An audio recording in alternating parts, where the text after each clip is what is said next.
মহাকারণিক তথাগত বুদ্ধ দীর্ঘ ৪৫ বছর পর্যন্ত ধর্মদান করার পর কুশিনারার শালবৃক্ষ বনেই যখন তিনি মহাপরিনির্বাপিত হলেন, তখন যারা স্মৃতিমান তারা স্মৃতিতে নিমগ্ন, যারা সমস্ত আশাবাদী ক্ষয় করেছেন তারা বুদ্ধের এই অনিত্যতাকে উপলব্ধি করছে, যারা পৃথক জন তারা অনেকে কান্নাকাটি করছে। কেন তথাগত বুদ্ধ পরিনির্বাপিত হলেন? জগৎগুরু মহাকারণিক তথাগত বুদ্ধকে আর তো দেখার সুযোগ আমরা পাব না। এই বলেই যখন অনেক ভিক্ষু সংঘ, অনেক দায়ক দায়িকা, উপাসক উপাসিকা, এমনকি দেব ব্রহ্মাসহ সকলেই যখন অনেকটা স্মৃতিমানতায় বিদ্যমান, তখন এক ভিক্ষু বলে উঠল যারা কান্নাকাটি করছে তাদেরকে, এই তোমরা বুদ্ধ পরিনির্বাপিত হচ্ছে, হাউ হুতাশ করার দরকার কি? উনি জীবিত থাকতে এটা করো, ওটা করবে না, এটা করলে পাপ হবে, ওটা করলে পাপ হবে না, এভাবে প্রায় সময় তিনি বিভিন্ন শিক্ষাবোধ দিতেন। এখন তো তিনি পরিনির্বাপিত হয়েছেন, এ কথা বলার আর কেউ নাই। আমাদের মনের যার যেমন ইচ্ছে আমরা তেমন করে চলতে পারব, সুতরাং এত কান্নাকাটি করার কি আছে? এই কথাটাই মহাকারণিক তথাগত বুদ্ধের সে অন্যতম শিষ্য দ্যুতঙ্গ শ্রেষ্ঠ হিসাবে যিনি খ্যাত মহাকাশ্যপ মহস্তবীর মহোদয়ের কর্ণগোচরে প্রবেশ করলেন।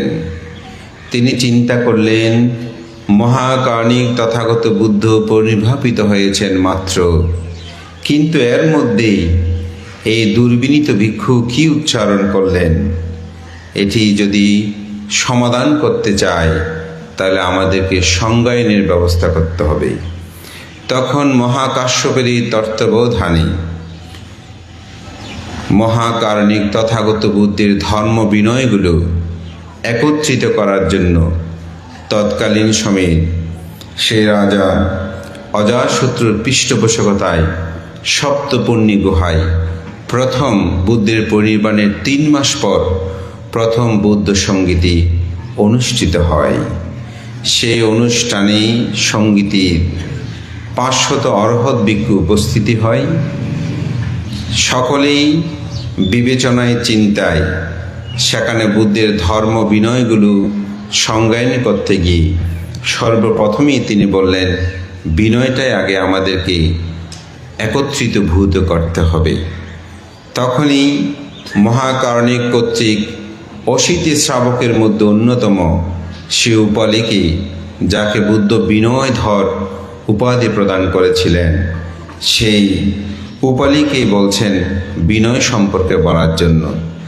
তখনই বিনয়ধর উপালি তিনি সুদিনের পরাজিকা বিষয়টা নিয়ে উপস্থাপনার মাধ্যমে তিনি সংজ্ঞায়নের কাজ শুরু হয়। যেহেতু এখানে সে বিষয় নিয়ে আলোচনা করবেন, তাই আমি বিস্তারিত সে বিষয়ে যাব না। মহাকারণিক তথাগত বুদ্ধের ত্রিপিটক শাস্ত্রে সেটা উল্লেখ আছে, বিনয় নামা বুদ্ধ শাসনাস্য আয়ু। বিনয় হচ্ছে বৌদ্ধ শাসনের আয়ু। বিনয়ং তীর্থতি বুদ্ধ শাসনাং তীর্থতি হতি। বিনয় যেখানে রক্ষিত হবে সেখানে বুদ্ধের শাসনই রক্ষিত হয়। এজন্য বিনয়ের গুরুত্ব অত্যাধিক। মহাকারণিক তথাগত বুদ্ধের এই প্রথম সঙ্গীতিতে যখন ভিক্ষু সংঘদের মধ্যে সংজ্ঞায়ন হয় বুদ্ধের ধর্ম বিনয়, তখন কিন্তু 2টি নাম থাকে। তখন ত্রিপিটক নাম হয়নি, তখন নাম ছিল বিনয় এবং ধর্ম। এই 2টি শব্দেই, এই 2টি ভাবেই বিভক্ত হয়ে বুদ্ধের সমগ্র ধর্ম বিনয়গুলোকে সংজ্ঞায়ন করা হয়। বুদ্ধের পরিনির্বাণের ১০০ বছর পর কালো অশোকের পৃষ্ঠপোষকতায় দ্বিতীয় সঙ্গীতি অনুষ্ঠিত হয়। তখনও কিন্তু ধর্ম এবং বিনয় এই 2টি ভাগে ভাগ হয়। বুদ্ধের পরিনির্বাণের 218 বছর পর যখন সম্রাট অশোকের পৃষ্ঠপোষকতায় তৃতীয় সংগীতে অনুষ্ঠিত হয়, তখন ধর্মকে দুটি ভাগে ভাগ করে, একটা হচ্ছে সূত্র পিটক, আরেকটা হচ্ছে অভিধর্ম পিটক, কিন্তু বিনয় পিটক যথাযথভাবে রয়েছে। তখন থেকেই মূলত তথাগত ভগবান বুদ্ধের ভাষিত ধর্ম বিনয়কে ত্রিপিটক বলা হয়: সূত্র পিটক, বিনয় পিটক এবং অভিধর্ম পিটক। এই পিটক সম্পর্কে আপনারা সবাই জানেন। মহাকারণিক তথাগত বুদ্ধ যে ধর্ম বিনয়গুলো প্রজ্ঞাপন করেছেন, সেগুলোকে 84,000 ধর্মস্কন্ধ বলা হয়। তার মধ্যে 82,000 ধর্মস্কন্ধ হচ্ছে অভিধর্ম, 21,000 স্কন্ধ হচ্ছে সূত্র এবং 21,000 স্কন্ধ হচ্ছে বিনয়। স্কন্ধ কাকে বলে? যে শব্দ বা যে বাক্য একটি ভাবত্ব প্রকাশ করে তাকে বলা হয় স্কন্ধ। যেমন পাণাতি পাতা বেরামানি শিক্ষাপদাং সমাদেম, প্রাণী হত্যা থেকে বিরত থাকার শিক্ষাপদ গ্রহণ করছি, এটা হচ্ছে একটি স্কন্ধ। আবার যখন আপনি চিত্ত, চৈতসিক, রূপ, নির্বাণ, সংজ্ঞা, সংস্কার, বিজ্ঞান, এরকম এক একটি যে শব্দগুলো ভাবত্ব প্রকাশ করে, আবার তাকে বলা হয় স্কন্ধ। যেমন সংজ্ঞা, এটা একটা স্কন্ধ; নির্বাণ, এটা একটা স্কন্ধ; চিত্ত, এটা একটা স্কন্ধ। অর্থাৎ একটি শব্দ অনেক সময় একটা স্কন্ধ হয়, আবার একটা বাক্য অনেক সময় স্কন্ধ হয়। সেজন্য বলা হচ্ছে যে শব্দ এবং যে বাক্য একটা ভাবত্ব প্রকাশ করে, তখন সেটা হয়ে যায় স্কন্ধ। এরকম 84,000 ধর্মস্কন্ধের 82,000 বুদ্ধ ভাষিত, আর 2,000 হচ্ছে তার শ্রাবক সঙ্গ ভাষিত। এই 3 ভাগে বিভক্তি এখানে আমাদের ষষ্ঠ সংজ্ঞায়ন পর্যন্ত বিষয় আছে। আমি বারবার বলতে, যার সার সংক্ষেপ আমি বলতে চাচ্ছি। তার ষষ্ঠ সংজ্ঞায়নে এসে মহাকারণিক তথাগত বুদ্ধের এই ধর্ম বিনয়কে 59টি খণ্ডে বিভক্ত করা হয়। প্রথম যে সূত্রপিটকেই বলা হচ্ছে যে দীর্ঘনিকায়, মধ্যমনিকায়, অঙ্গুত্তনিকায়, সংযুক্ত নিকায়, ক্ষুদ্রক পাঠ, প্রথমে 5টি ভাগে ভাগ করা হয়েছে। আবার ক্ষুদ্রক নিকের 15টি গ্রন্থ রয়েছে। বিনয় পিটকে পারাজিকা, পাচিত্যা, মহাবজ্ঞ, চুল্লবজ্ঞ, পরিবার পাঠ 5টি ভাগে ভাগ করা হয়েছে।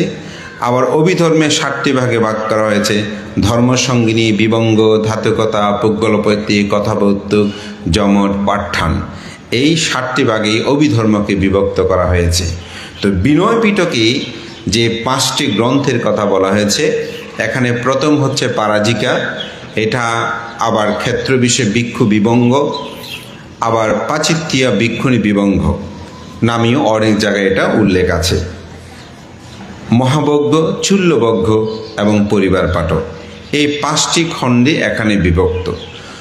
ভিক্ষুদের শীল বিনয়গুলোকে প্রতিপালনের করার ক্ষেত্রে মহাকারণিক তথাগত বুদ্ধর যে 4টি পরিষদ আছে, একটা হচ্ছে ভিক্ষু পরিষদ, আরেকটা হচ্ছে ভিক্ষুণী পরিষদ, একটা হচ্ছে উপাসক পরিষদ, আরেকটা হচ্ছে উপাসিকা পরিষদ। মূলত বুদ্ধের ধর্ম দর্শনে যে বিনয় পিটকটি রয়েছে, এটি ভিক্ষু এবং ভিক্ষুণীদের জন্যই মূলত এই 5টি খণ্ডে সবচেয়ে বেশি এখানে আলোচনা করা হয়েছে। গৃহী বিনয়ের কথাগুলো মূলত সূত্রপিটকের বিভিন্ন সূত্রের মধ্যে এখানে সন্নিবেশিত রয়েছে গৃহী বিনয়, যার কারণে গৃহী বিনয়ে গেলে এই বিনয়টাকে শীল হিসাবে বিভক্ত করা হয়েছে। আবার যখন বিনয় সংক্রান্ত যেগুলো মহাকারণিক তথাগত বুদ্ধের শিক্ষাপদ বলা হয়, সেই শিক্ষাপদগুলো আবার বিনয় পিটকের মধ্যে আলোচনা করা হয়েছে। শীলের মধ্যে বিভাজনে শিক্ষণীয় পদগুলোর একটা বিষয় আছে। ভিক্ষুদের যে জন্য 227 শীল, ভিক্ষুণীদের জন্য 311 শীল, এই দুটি ভাগে এখানে ভাগ আছে। যেমন ভিক্ষুদের 4টি পারাজিকা, আবার ভিক্ষুণীদের 8টি পারাজিকা। ভিক্ষুদের 13টি সাংঘাদিশেষ, ভিক্ষুণীদের জন্য 17টি সাংঘাদিশেষ। এভাবে বিভিন্ন পার্থক্য বিদ্যমান রয়েছে। যেহেতু আলোচকগণ এখানে এগুলো আলোচনা করবেন, আমি যা শুধু একটু উদ্বোধক হিসাবে তার একটা ইঙ্গিত আমি প্রদান করছি। মহাকারণিক তথাগত বুদ্ধের এই ধর্ম বিনয়ে মূলত বিনয় পিটকটা ভিক্ষুদের জীবনাচরণ নিয়ে এখানে আলোচনা করা হয়। ভিক্ষুরা কিভাবে চলবেন, কিভাবে থাকবেন, তাদের জীবনাচরণ।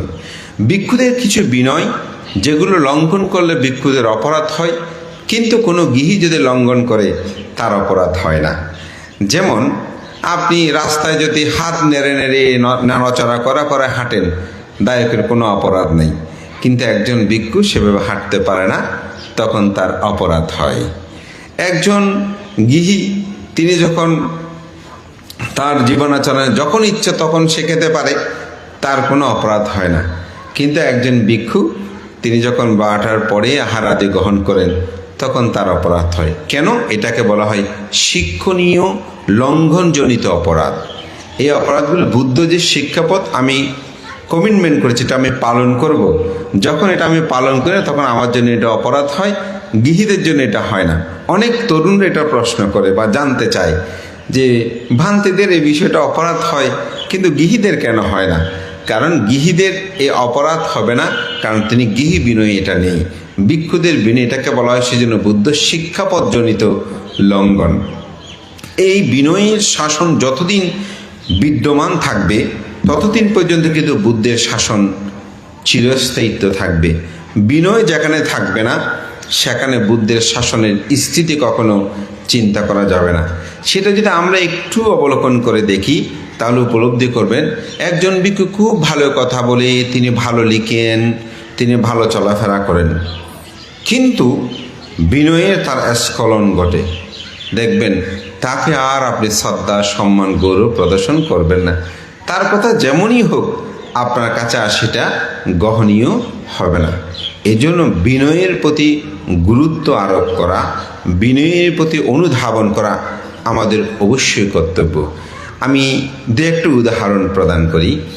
গতকালকেও আমি দেশনায় সেটা বলেছিলাম, আমাদের একজন মহান আচার্য বিশুদ্ধাচার মহস্তবের মহোদয়, তাকে নিয়ে তার সপ্তাহ ক্রিয়ার যে অন্ত্যেষ্টিক অনুষ্ঠানে যে ম্যাগাজিন নিভৃতি, সে গ্রন্থের একটা লেখনীতে আমাদের সাতবাড়িয়া ব্যাপারীপাড়া রত্নাঙ্কুর সভার সে অধ্যক্ষ উপসংরাজ ধর্মরক্ষিত মস্তবের মধ্যে তার এক লেখনীতে তিনি লিখছেন যে গাছবাড়িয়া 2000 থেকে তিনি ট্রেনে করে তিনি গাছবাড়িয়া আসবেন। তো ওনারা দুজন ছিল, সেবকও ছিল। তো সেবককে পাঠিয়েছে যে টিকিট করার জন্য। তো টিকিট করতে গিয়ে এখন গাড়ি, তখন তো হুইসেল দিত, ট্রেনে হুইসেল দিয়েছে, দ্রুত ভান্ত উঠে গেছে। ওইদিকে সে লাইনে দাঁড়িয়েছে, দেখছে টিকিট নিয়ে যদি আসতে ট্রেন ছেড়ে দেবে, সে আর টিকিট না করে সেবকটা দ্রুত ট্রেনের মধ্যে উঠে গেছে। তো ভান্তে বলছে, টিকিট করেছো? বজবান্তে টিকিট করতে পারিনি, গাড়ি ছেড়ে দিয়েছে, আমি অনেক দৌড়ঝাঁপ করে উঠেছি। মানতে বলে যে এটা তো ঠিক হয়নি, মুখ অন্ধকার করে আছে। সারা ট্রেন ভান্তে আর কোনো কথা বলে নাই।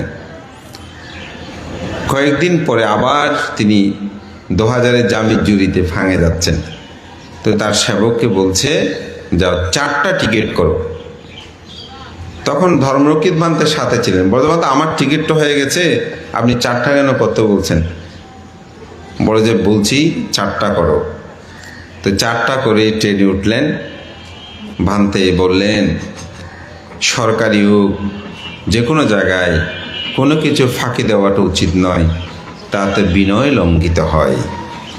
ধর্মপ্রাণ প্রিয় উপাসক উপাসিকা বিন্দু, অর্থাৎ যেহেতু সেটা টিকিটটা করে নাই, কিন্তু টিটিও হয়তো তখন ধরে নাই, কিন্তু তার চিত্ত জগতেই বিনয়টাকে তিনি পোষণ করেছেন, যার কারণে তিনি ওই যে 2টা টিকিট করেনি, আবার যাওয়ার সময় তিনি 4টি টিকিট করেছেন। ধর্মপ্রাণ প্রিয় উপাসক উপাসিকা মাননীয় সঙ্গ, এইরূপভাবে আমাদের পুণ্যপুরুষরা বিনয়ের প্রতি অসাধারণ ছিলেন। আমি যখন নতুন ভিক্ষু হই, আমার বাবা একদিন আমাকে বলেছিল, আমার এক গুরুভ্রাতা হাসিমপুরে থাকতেন, শুদ্ধানন্দ, উনি প্রয়াত হয়েছেন বিজয়রাম বিহারে। তো ওখানে একজন ফান থেকে দেখলাম অসুস্থ, বুধিপাল মস্তবের ওনার নাম, ওনার সেবা করছেন। আমি বাড়িতে যখন গেলাম, আমার বাবাকে বললাম,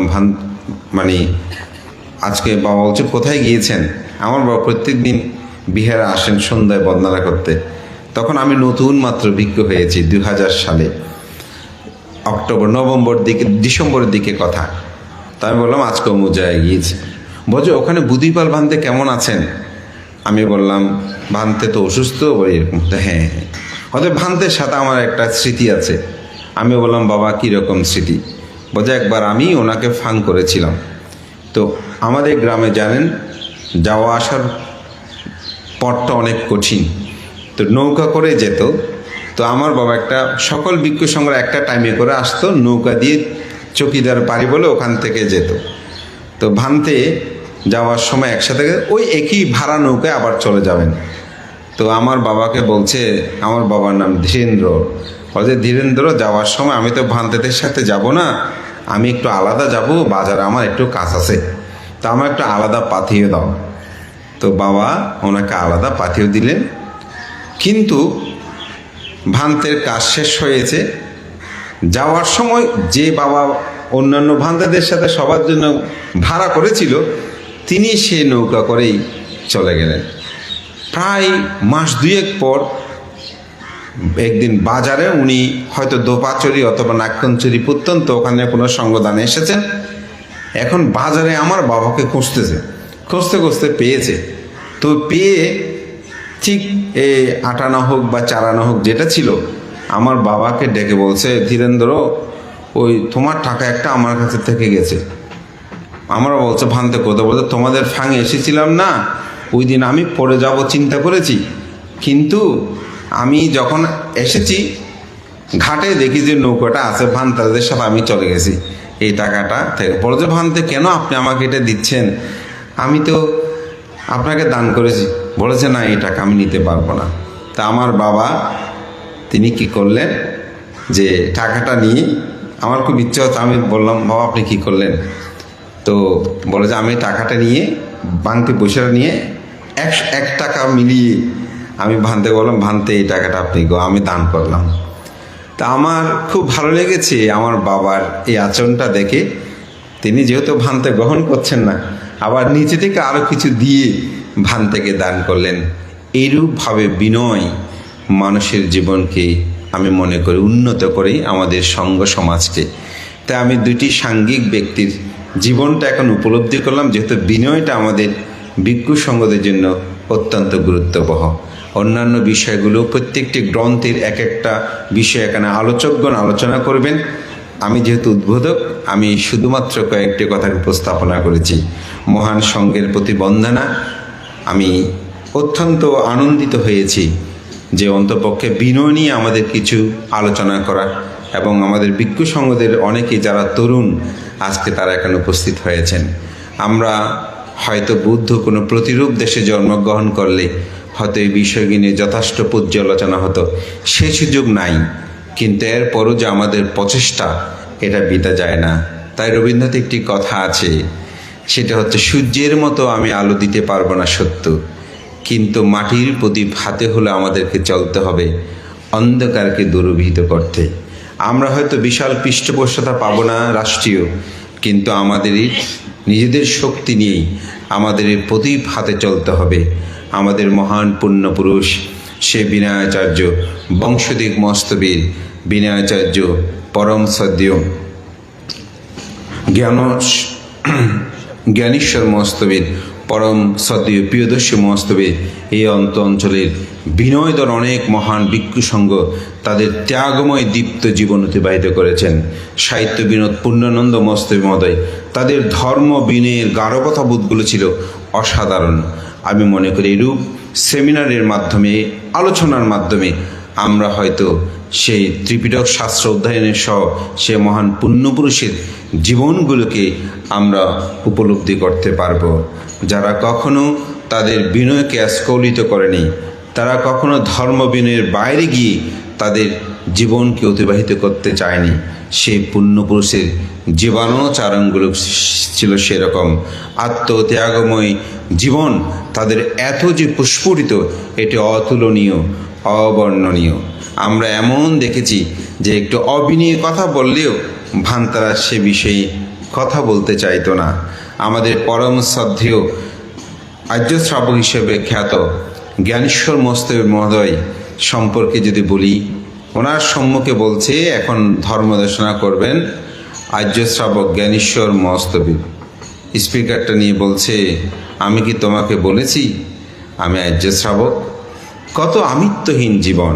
কারণ বুদ্ধ বিনয়ী আমাদেরকে বলেছেন কোনো ভিক্ষু মার্গজ্ঞান লাভ করলে সেটা যেন তিনি প্রকাশ না করে।